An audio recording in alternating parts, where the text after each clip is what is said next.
आज हम इसलिए वार्ता कर रहे हैं कि कल पूरे विश्व में विश्व सीओपीडी डे मनाया जाएगा। विश्व सीओपीडी जो है एक क्या नाम है, गोल्ड एक संस्था है जिसका नाम है global initiative for obstructive lung disease. ये पूरे विश्व में हर तीसरे बुधवार को नवंबर के हर वर्ष सीओपीडी डे मनाती है। इसका उद्देश्य है सीओपीडी के बारे में जागरूकता पैदा करना कि सीओपीडी होता क्या है, क्रॉनिक ऑब्स्ट्रक्टिव लंग डिजीज, इसके लक्षण क्या है, इसका बचाव क्या है, इसका ट्रीटमेंट क्या है और कैसे इसको बचाव और ट्रीटमेंट करके इसके बर्डन को जो पूरे विश्व में बना हुआ है उसको कम करना है। इसी जागरूकता के लिए, इसी के बारे में बताने के लिए हर साल सीओपीडी डे मनाया जाता है। तीसरे लक्षण, सबसे कॉमन लक्षण होते हैं सांस का फूलना।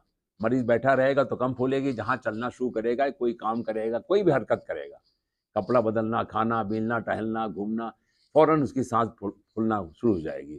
दूसरा लक्षण होता है बलगम की खांसी आना। अक्सर खांसी जो है वो बलगम की आती है। बलगम या तो मुश्किल से निकलता है या आराम से भी निकल जाता है। अक्सर मरीज कहता है लगता है पूरे सीने में हमारे बलगम जमा हुआ है। तीसरा है सीने में दर्द होना।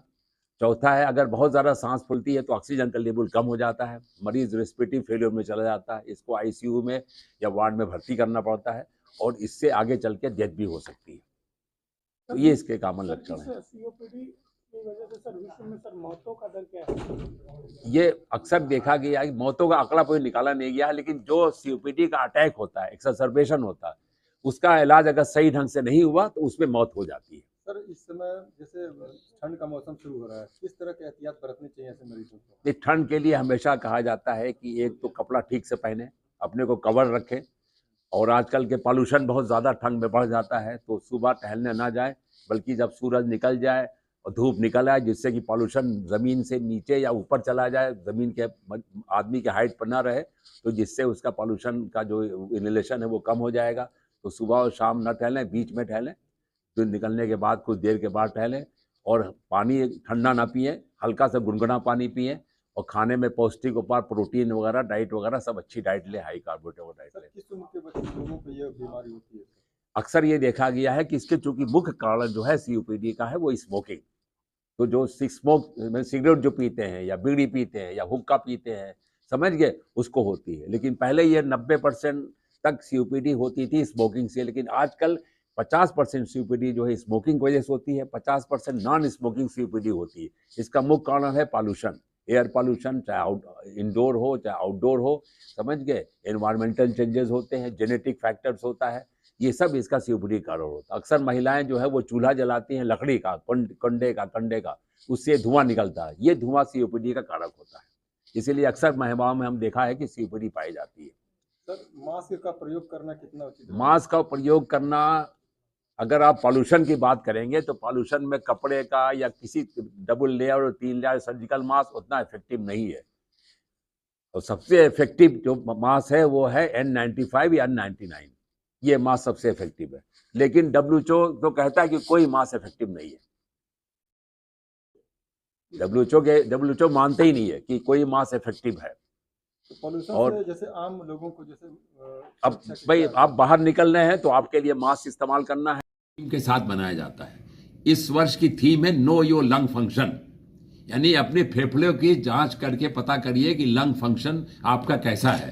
क्योंकि सीओपीडी की जो जांच होती है इंपॉर्टेंट है, जिसको लंग फंक्शन टेस्ट या स्पायरोमेट्री करते हैं, ये इससे कंफर्म होता है।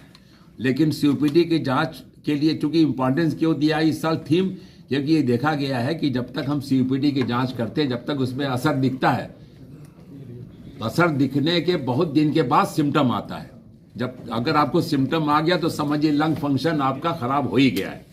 पहले लंग फंक्शन खराब होता है, बाद में सिम्टम होता है। इसीलिए हर आदमी को चाहिए, चाहे उसको लक्षण हो ना हो, अपना लंग फंक्शन जरूर कराए। अक्सर आदमी किडनी फंक्शन या लीवर फंक्शन कराता है, हार्ट का कोलेस्ट्रॉल वगैरह कराता है, लेकिन लंग फंक्शन नहीं कराता। इसीलिए इस बार का थीम है लो योर लंग फंक्शन, यानी लंग की जांच। स्पायरोमेट्री सबसे सिंपल जांच है, फूक के होती है, फूकने से पता लग जाता है कि आपका लंग की कैपेसिटी क्या है। ये सबसे इंपॉर्टेंट जांच है। जितने जल्दी आप इसको पकड़ लेंगे सीओपीडी को, जितने जल्दी पहचान लेंगे, उतने इससे आपको इसको रोक सकते हैं आगे बढ़ने से। तो ये क्योंकि सांस की नली में सिकुड़न और सूजन आती है, मेन ट्रीटमेंट है ब्रोंकोडायलेटर। अगर मरीज को बहुत ज़्यादा बलगम आने लगा और स्पुटम बढ़ गया और बुखार होने लगा, तो एक इसको कहते हैं पेशेंट जो है स्टेबल से एक्सासर्बेशन में चला गया, उसको अटैक हो गया। अटैक में हम लोग जो है पेशेंट को कार्टिकोस्टेरॉइड देते हैं और सिस्टमिक कार्टिकोस्टेरॉइड, नहीं तो उसकी जान का खतरा रहता है। और जब पेशेंट स्टेबल हो जाता है तो हम लोग ब्रोंकोडायलेटर और कार्टिकोस्टेरॉइड का इनहेलर देते हैं। इनहेलर फॉर्म में दवा चूंकि फेफड़े में डायरेक्ट जाती है, इसकी मात्रा बहुत कम होती है, तो इसके साइड इफेक्ट यानी ब्लड में बहुत कम एब्जॉर्ब होती है, तो साइड इफेक्ट कम होते हैं। तो ये इसका ट्रीटमेंट है। जहाँ तक इसका बचाव है, बचाव के लिए 2 वैक्सीनेशन जो है वो गाइडलाइंस में दिया गया है गोल्ड द्वारा। एक तो ELD इन्फ्लुएंजा वैक्सीन। अक्सर देखा गया है जो सांस के मरीज हैं उनको अटैक होते ही है सर्दी जुकाम से, मरीज बिल्कुल स्टेबल है, नॉर्मल है, अपना इनहेलर ले रहा है, लेकिन एक बैग मौसम बदला और उसको सर्दी हुई, जुकाम हुआ, बुखार हो गया और उसको जो है अटैक हो गया, तो उसको भर्ती की नौबत आ गई। तो ELD इन्फ्लुएंजा साल में एक बार लगाया जाए, जिससे बचाव के लिए। दूसरा जो है, चूंकि अक्सर जो COPD के मरीज हैं उनको निमोनिया होता रहता है, बुखार खांसी बलगम बढ़ गया, निमोनिया एक्सरे में देखा गया, एक पैच आ गया, निमोनिया हो गया, तो न्यूमोकॉकल वैक्सीन ये भी साल में एक बार, या कुछ वैक्सीन जो बताई गई PCV 20 और 21 एक बार वैक्सीन देनी है, जो देखा गया कि एक बार में ही काम चल सकता है। लेकिन इन्फ्लुएंजा वैक्सीन जो है उसको हर साल देनी है। और भी 2-3 वैक्सीन है जो हम लोग इस्तेमाल नहीं करते हैं यहाँ, चूंकि एक डिप्थीरिया वैक्सीन होती है, चूंकि बचपन में हम लोग ऑलरेडी ले रखते हैं तो बाहर नहीं दी जाती, तो डिप्थीरिया भी लोग लगा रहे हैं।